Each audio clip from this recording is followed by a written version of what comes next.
welcome our colleagues from Australia in this ministerial meeting. It's the first one that I've done as in my time here in the last year. Obviously, the same is true for Secretary Hegseth, and I want to welcome both the Foreign Minister and the Deputy Prime Minister for Defense for both joining us here today. This is an incredibly strong alliance. In fact, as we were discussing a few moments ago, it is our only ally that has fought with us in every war over the last, certainly over the last 4 or 5 decades, and we're very grateful to them for that. And this is a very strong partnership. It's a strong alliance, and what we want to do is continue to build on it. We're upgrading infrastructure on air bases in Queensland and the Northern Territory that allows for additional U.S. bomber rotations. We're upgrading logistics and infrastructure in Darwin so more U.S. Marines can do rotational deployments and pre-positioning MV-22 Ospreys. This establishes new and resilient logistics networks across Australia. We're deepening our cooperation on the defense industrial base, cooperation on guided weapons production and lethal capabilities, 2-year roadmaps on Australia's guided weapons and explosive ordnance enterprise, groundbreaking cooperative actions on things like GMLRS, guided missile launch rocket systems and precision strike missiles, and we're working toward co-production and co-sustainment of hypersonic attack cruise missiles, co-sustainment, air-to-air missiles, cooperative programs across the board, including Mark 54 torpedoes. We're also building on the historic framework and critical minerals cooperation that's been mentioned already by President Trump and Prime Minister Albanese, signed in October. Critical minerals and rare earths are a huge part of ensuring both countries can operate the way we need to in that region and around the world. And finally, as we move, as was mentioned, full steam ahead on AUKUS, we applaud Australia's upcoming delivery of an additional $1 billion to help expand U.S. submarine production capacity. We're strengthening AUKUS so that it works for America, for Australia, and for the UK.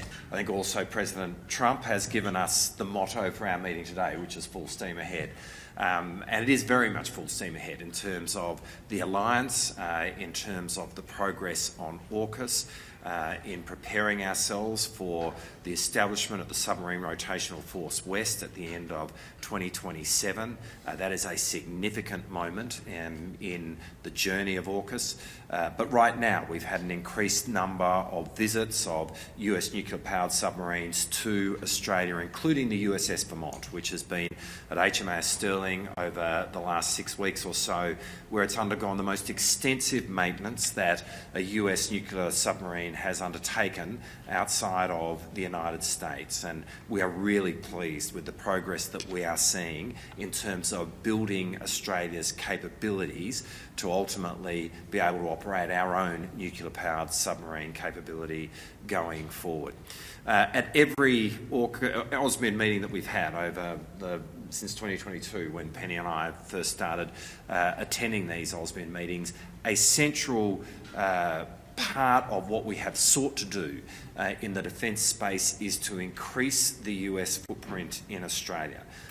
And this AUSMID will be no different, as Pete has just taken you through, be it infrastructure which enables greater bomber rotations in Australia, or be it what we are doing in terms of enhancing logistics capability of the United States in Australia, having more American equipment be stored in Australia, for example, the Ospreys.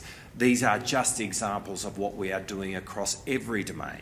Air, sea and ground, but also space and cyber, to have the most extensive American force posture that we have seen in terms of the breadth of that in the Australian continent. And that is so important going forward, to make very clear in our region that Australia and America stand side by side in working together to contribute to the peace and security of the Indo-Pacific. As we meet today, there are almost 900 Australian servicemen and women who are embedded in the United States Defence Forces across the US.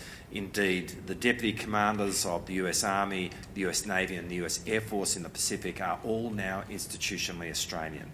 And that is an example of the degree to which our two countries work so closely together in respect of defence.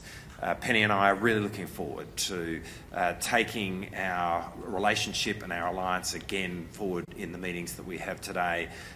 We're working really well with this administration, and we are very excited about working with you, Marco and Pete, to take the alliance forward into the future. If you like this video, then like, share and subscribe to Mirror Now.